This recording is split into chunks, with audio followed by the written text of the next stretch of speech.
Hello and welcome to our channel. This is Shivji and you are watching शिवजी's biology. तो आज के हम लोग इस वीडियो के अंदर कवर करेंगे one of the important topics of our genetics जो आता है आप लोगों के चैप्टर जिसका नाम है मॉलिक्यूलर बेसिस ऑफ इनहेरिटेंस। अब मॉलिक्यूलर बेसिस ऑफ इनहेरिटेंस के अगर आप लोग टेक्स्ट बुक को चेक करोगे एनसीईआरटी को तो वहां पे कुछ एक्सपेरिमेंट्स के नाम दिए गए हैं जिसके वजह से हुई थी डिस्कवरी ऑफ डीएनए एंड हुआ था discovery of our genetic material की सेल्स के अंदर ऐसा कौन सा मॉलिक्यूल है जिसकी वजह से होती है आप लोगों के इनहेरिटेंस और वेरिएशन के अंदर फ्लक्चुएशंस। ठीक है, तो अभी चलते हैं और स्टार्ट करते हैं इस एक्सपेरिमेंट के बारे में बात करने की। तो जैसे कि आप लोग देख ही चुके हो कि हर्शीज एंड चेज एक्सपेरिमेंट के ऊपर आज हम बात करने वाले हैं जो कि कैरिड आउट किया गया था 1952 में। अभी इस एक्सपेरिमेंट को करने के पीछे कोई रीजन तो जरूर होगा क्योंकि हर एक्सपेरिमेंट कोई ना कोई सॉल्यूशन प्रोवाइड करता है ऑन गोइंग प्रॉब्लम के बारे में। तो यहाँ पे इस टाइम पे जब ये इन लोगों ने एक्सपेरिमेंट प्रोवाइड किया था, आंसर्स प्रोवाइड किए थे, उस टाइम आप लोगों के पूरी दुनिया में एक ही क्वेश्चन सबके मन में था, बहुत सारे साइंटिस्ट लोगों के, कि जेनेटिक मटेरियल आखिरकार एक जानवर के अंदर क्या होता है।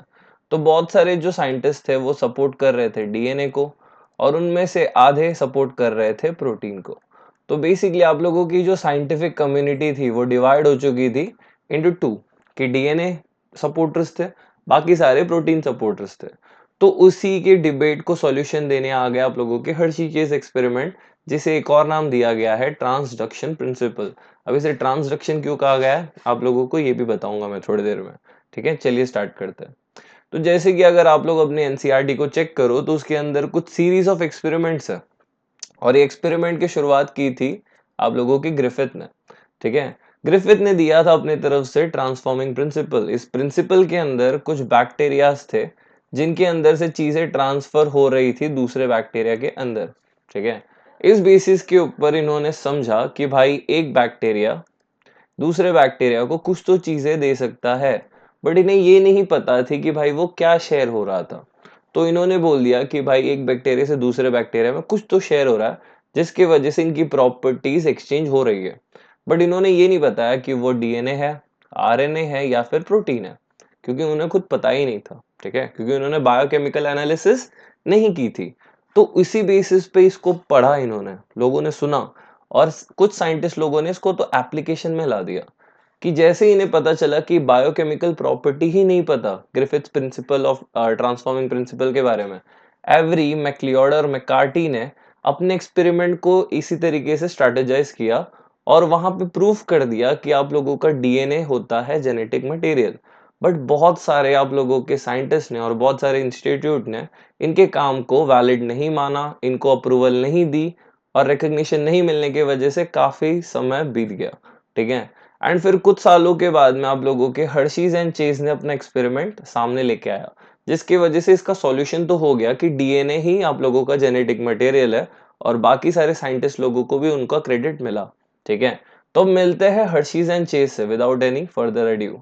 आप लोगों के हर्शीज एंड चेज को आप लोग देख पा रहे हो आपके स्क्रीन के ऊपर करेंटली। तो अल्फ्रेड हर्शी और मार्था चेज ये दोनों आपके सामने है। इन्होंने बहुत ही ब्रिलियंट स्ट्रैटेजी बनाई थी इस एक्सपेरिमेंट करने के समय। ठीक है, इन्होंने यूज किया था one of the interesting organisms of our planet known as bacteriophage. अब बैक्टीरियोफाज बेसिकली एक वायरस है जो आप लोगों के बैक्टीरियाज को इन्फेक्ट करता है। A virus that infects bacteria अपने आप में क्वाइट फैसिनेटिंग है।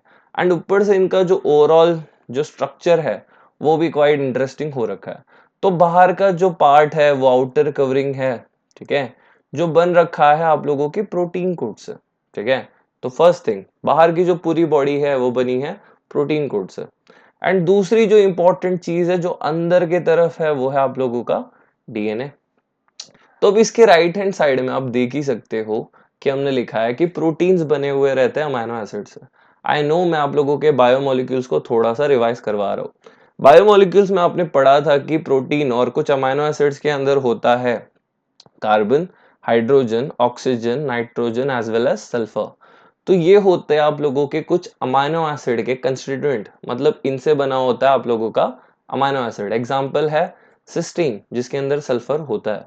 ठीक है, अभी इनकी जगह पे अपन लोग चलते हैं डीएनए। डीएनए जो कि फुल फॉर्म है डीऑक्सी राइबो न्यूक्लिक एसिड, जो बनते हैं न्यूक्लियोटाइड से। उनके अंदर कौन कौन मिल रहा है? Carbon, hydrogen, oxygen, nitrogen and phosphor. ये अपने को बेसिक्स तो पता हो रखे हैं, ठीक है, we know that much of basics. अब यहाँ पे सर आप ये हमें क्यों बता रहे हो? पढ़ा रहा हो बच्चे, क्योंकि यहाँ पे डीएनए और अपने को प्रोटीन के अंदर कुछ तो डिफरेंस चाहिए था, और ये डिफरेंस पॉइंट है फॉस्फर इन डीएनए एंड आप लोगों का सल्फर इन प्रोटीन। इसके वजह से डीएनए और प्रोटीन थोड़े से अलग बन रहे हैं। इनके आप लोगों को रिस्पेक्टिव मैंने यहाँ पे डायग्राम भी दिया, जैसे कि आप लोग जानते हो ये आप लोगों की डीएनए के अंदर होता है nitrogenous base and sugar, ribo sugar होता है एंड फॉस्फेट बैकबोन बनाता है। एंड आप लोगों के इसके अंदर होता है अमाइनो ग्रुप और आप लोगों का होता है कार्बोक्सिल ग्रुप। नीचे के समय आप लोगों के जो वेरिएबल ग्रुप होते हैं अराइल ग्रुप, और एक समय होता है आप लोगों का हाइड्रोजन एक साइड में आप लोगों के कायरल कार्बन पे। तो इतना बेसिक अभी सीख लो, मैं आप लोगों का जो आंसर है मन में कि सर अभी आप बायोमोलिक्यूल क्यों सिखा रहे हो, वो थोड़ी ही देर में सेटल हो जाएगा, ठीक है, आपको खुद के आंसर्स मिल जाएंगे, ठीक है। अब जानते हैं कि बैक्टीरियोफाज का लाइफ साइकिल कैसे होता है, मतलब ये जो बैक्टीरियोफाज है, ये जो वायरस है, बैक्टीरिया को कैसे इफेक्ट करता है, ठीक है। अब ये बेसिकली जो बैक्टीरियोफाज है आके बैठ जाता है आपके बैक्टीरिया के ऊपर, ठीक है, इसे बोलते हैं अटैचमेंट। उसके बाद में ये इंजेक्ट कर देते हैं इनके अंदर का जो भी सामान है, मतलब यहाँ पे जो डीएनए था इनके कोर में, वो उन्होंने इंजेक्ट करके डाल दिया बैक्टीरिया के अंदर। आप यहाँ पे देख ही सकते हो फास्ट डीएनए लिखा हुआ है। एंड इसके बाद में ये सर बाहर के कवरिंग का क्या होगा, आउटर केसिंग का क्या होगा, ये जो बाहर पड़ा हुआ चीज है इसका क्या होगा? या तो ये यहीं पे रुका पड़ा रहेगा, या तो चिपका रहेगा अभी भी, ठीक है, या फिर अगर थोड़े मूवमेंट की वजह से ये नॉक ऑफ हो जाएगा, मतलब उखड़ के निकल जाएगा, ठीक है, गिर जाएगा यहाँ से। फिर उसके बाद में आप बात करते हैं डीएनए के साथ क्या होगा। डीएनए आप लोगों के बैक्टीरिया का पार्ट बन जाएगा, और आप लोगों के बैक्टीरिया के जो प्रोटीन बनाने वाले एंजाइम्स है और मशीनरी उसको हाईजैक करके वायरस बनाने लगेगा बैक्टीरिया के अंदर। यप, तो बैक्टीरिया बनाने वाली चीजें बनने लगेंगी, और धीरे धीरे ये असेंबल हो जाएंगे और बन जाएंगे कुछ नए वायरसेस। कौन से स्टेज में? मैच्योरेशन में। और लास्ट में जब ये पूरी तरीके से बड़े हो जाएंगे, आप लोगों के बैक्टीरिया को फाड़ के बाहर आ जाएंगे, और बैक्टीरिया की डेथ हो गई और नंबर ऑफ वायरसेस इंक्रीज हो चुका है। तो ये थी बड़ी बेसिक सी लाइफ साइकिल ऑफ बैक्टीरियोफाज, ठीक है। अब ये भी आप लोगों के पूरे अंडरस्टैंडिंग के लिए एसेंशियल है, पूरी तरीके से ध्यान यहीं पे दो, ठीक है। नेक्स्ट अब विल सी, हम लोग चलते हैं हर्शीज और चीज के एक्सपेरिमेंट में। तो इन्होंने दो एक्सपेरिमेंट्स किए साइमल्टेनियसली, साइड बाय साइड में, ठीक है। तो फर्स्ट एक्सपेरिमेंट के अंदर इन्होंने ग्रो किया आपके बैक्टीरियोफाज को ऐसे कल्चर के अंदर, ऐसे प्लेट के अंदर जिसके अंदर रेडियो एक्टिव फॉस्फर था। अभी जो रेडियो एक्टिव फॉस्फर है आप लोगों के वायरसेस क्या कर लेंगे? एब्जॉर्ब। और एब्जॉर्ब होके किसका पार्ट बन जाएगा? आप लोगों का ये स्पेशल रेडियो एक्टिव मटेरियल बन जाएगा उसके पार्ट ऑफ डीएनए, मतलब अंदर की तरफ चला गया, आप देख ही सकते हो यहाँ पे, ठीक है। दूसरे वाले जो आप लोगों के सेट थे, दूसरे सेट में सेम चीज किया बट सल्फर के साथ में, और ये सल्फर था 35s type radio active sulphur. अब इस रेडियो एक्टिव सल्फर को भी बैक्टीरियोफाजिस ने एब्जॉर्ब कर लिया, और कहाँ पे डाल दिया? इन्होंने इसको डाल दिया अपने प्रोटीन के कोट में, यानी मिल रहे थे प्रोटीन के कोट में। अब नेक्स्ट अप बैक्टीरिया और फाजिस को मिक्स होने के लिए टाइम दे दिया, दोनों को मिक्सअप कर दिया, ठीक है। अब बैक्टीरिया और फाजिस दोनों साथ साथ में है, तो आप जानते ही हो क्या होगा, ठीक है। अभी ये जो बैक्टीरियाज है अपने चीजों को इंजेक्ट कर देंगे, और इंजेक्ट में क्या प्रॉपरली इंजेक्ट होता है बच्चों? इंजेक्ट में आप लोगों का डीएनए इंजेक्ट हो जाता है, और बाहर का जो केसिंग है वो बाहर ही रह जाता है। अब ये केस किससे बना है बच्चों? प्रोटीन से बना है, याद रखना, ठीक है। तो सेम तरीके से यहाँ पे भी हो जाएगा, ठीक है। अब आप लोगों की जो फर्स्ट एक्सपेरिमेंट है इनके अंदर जो डीएनए जा रहा है वो तो रेडियो एक्टिव है, बट आप लोगों का ये जो सेकंड आप लोगों का सेट है सल्फर वाला, सल्फर वाले के अंदर कोई भी रेडियो एक्टिव डीएनए नहीं है, ठीक है। और पूरा का पूरा रेडियो एक्टिविटी किसके अंदर है? प्रोटीन के इस कोटिंग के अंदर है। हमको इतना पता है अभी के लिए, ठीक है। फिर हमने क्या किया कि हमको वायरसेस को बैक्टीरिया के सेल से अलग करना है, यहाँ पे दिया भी हुआ है, ठीक है। हमको वायरसेस को बैक्टीरिया के सेल से अलग करने के लिए ब्लेंडर में रखना पड़ता है, मिक्सचर करना पड़ता है। थोड़ी देर से घूमने के बाद में बैक्टीरिया और आप लोगों के ये जो फाजिस थे, ठीक है, फाजिस थे, वो एक दूसरे से अलग हो जाएंगे। ये यहाँ पे उखड़ के चला जाएगा, बैक्टीरिया अलग हो जाएंगे, जिससे हम लोगों को एक क्लियर सेपरेशन देखने मिलेगा। और सेपरेशन तो हो चुका है, बट फिर हम एक और स्टेप करेंगे जिसके अंदर और थोड़ा बहुत इनका सेग्रीगेशन होगा। नेक्स्ट करेंगे सेंट्रीफ्यूगेशन। सेंट्रीफ्यूगेशन एक मशीन होती है जो सेंट्रीफ्यूगल फोर्सेस को यूज करके चीजों को सेपरेट करती है on the basis of size and molecular weight. अच्छे से सुनो, साइज एंड मॉलिक्यूलर वेट। अब साइज के हिसाब से हमारे पास यहाँ पे दो लोग हैं। एक तो है बैक्टीरिया, ठीक है, जो साइज में काफी बड़ा है, ठीक है। दूसरे वाले है फाजिस, जो साइज में बहुत छोटे छोटे हैं, बहुत छोटे छोटे, ठीक है। अब ये छोटे छोटे फाजिस हो गए, मान के चल लो फाजिस हो गए ये। अब इन दोनों में से सबसे ज्यादा साइज है बैक्टीरिया का, तो वेट भी बैक्टीरिया की ज्यादा होगी और फाजिस की कम है, तो ये थोड़ा सा ऊपर की तरफ रहेंगे। तो सेंट्रीफ्यूगेशन खत्म। सेंट्रीफ्यूगेशन खत्म होने के बाद में हमें देखने मिल रहा है, यहाँ पे ऑब्जर्वेशन चेक करो। फर्स्ट वाला जो सेट था उसके ऑब्जर्वेशन में देखने मिला, जो नीचे की तरफ जम रही है, प्रेसिपिटेट हो रही है, उसे हम क्या बोलेंगे? पैलेट बोलेंगे। क्या बोलेंगे? पैलेट बोलेंगे।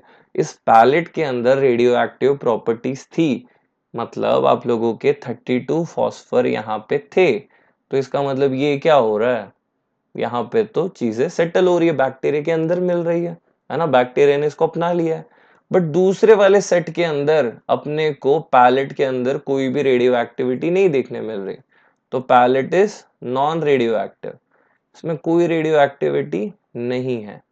रेडियो एक्टिविटी कहाँ थी उसके जगह पे? ऊपर के जो ये तैरते हुए लिक्विड है सुपरनेटेंट, आप लोगों का रेडियो एक्टिव था। तो इसका मतलब क्या होता है सर? सुपरनेटेंट बेसिकली बच्चों वायरसेस है, क्योंकि हल्के है ना तो ऊपर तैरेंगे। बैक्टीरियाज क्या है भाई? हैवी है, तो नीचे रहेंगे। पर यहाँ पे सर हमको क्या याद रखना था, एक बार आप लोगों का जब फाज इंजेक्ट करता है चीजों को, तो वो चीजें क्या हो जाती है? ट्रांसफर हो जाती है बैक्टीरिया में। यही इंपॉर्टेंट चीज है ना आगे के साइकिल के लिए। तो इसका मतलब ये हुआ कि आप लोगों के सल्फर कभी भी सेल के अंदर गए ही नहीं। आपका जो सल्फर था, जो प्रोटीन का पार्ट था, वो आप लोगों के बैक्टीरिया के अंदर एंटर ही नहीं किया, बाहर ही रह गया। उसकी जगह पे आप लोगों के जो फॉस्फर वाले थे, वो डीएनए के पार्ट थे और डीएनए के साथ में अंदर चले गए बैक्टीरिया के। इसीलिए कहाँ देखने मिल रहे हैं? पैलेट में। तो बात समझ में आई कि पैलेट के अंदर जो मिल रहा फॉस्फर है वो डीएनए का पार्ट है, ठीक है। तो इससे पता ये चलता है कि आप लोगों का डीएनए ही एक्सचेंज होता है, डीएनए ही ट्रांसफर होता है फ्रॉम बैक्टीरियोफाज टू बैक्टीरिया। इसका मतलब ये क्या हो गया कि आप लोगों का डीएनए ही जेनेटिक मटेरियल है, लिखा हुआ है DNA not protein enters bacterial cell and directs the assembly of new viruses. मतलब आप लोगों का डीएनए ही वो मॉलिक्यूल है जिसके वजह से आप लोगों के नए वायरसेस बनते हैं। बड़ा सिंपल सा, सब समझ सकते हैं ये बात, ठीक है। तो इसी वजह से हर्शीज एंड चेज एक्सपेरिमेंट ने प्रूव कर दिया कि आप लोगों का डीएनए एंटर कर गया, ठीक है, बैक्टीरियल सेल में during infection by labelled bacteriophage. But आप लोगों के प्रोटीन एंटर नहीं कर पाए। इसके वजह से हम प्रूव करते हैं that DNA is genetic material of living organisms. तो हम सबके अंदर देखने मिलता है डीएनए ही होता है जेनेटिक मटेरियल। तो अगर आपको ये वीडियो पसंद आई हो तो लाइक कर दो, दोस्तों के साथ शेयर कर सकते हो, आप लोग कमेंट डाल सकते हो अगर आपको कोई क्वेश्चन है तो। और ऐसे ही नए नए वीडियोस जो आप लोगों के एनसीईआरटी बेस्ड होंगे, उनके ऊपर आपको वीडियोस देखने हैं और सबसे पहले नोटिफाई होना है, तो सब्सक्राइब कर लो और बेल आइकन को क्लिक कर दो। Thanks for watching. हम फिर से मिलेंगे नए वीडियो के साथ में।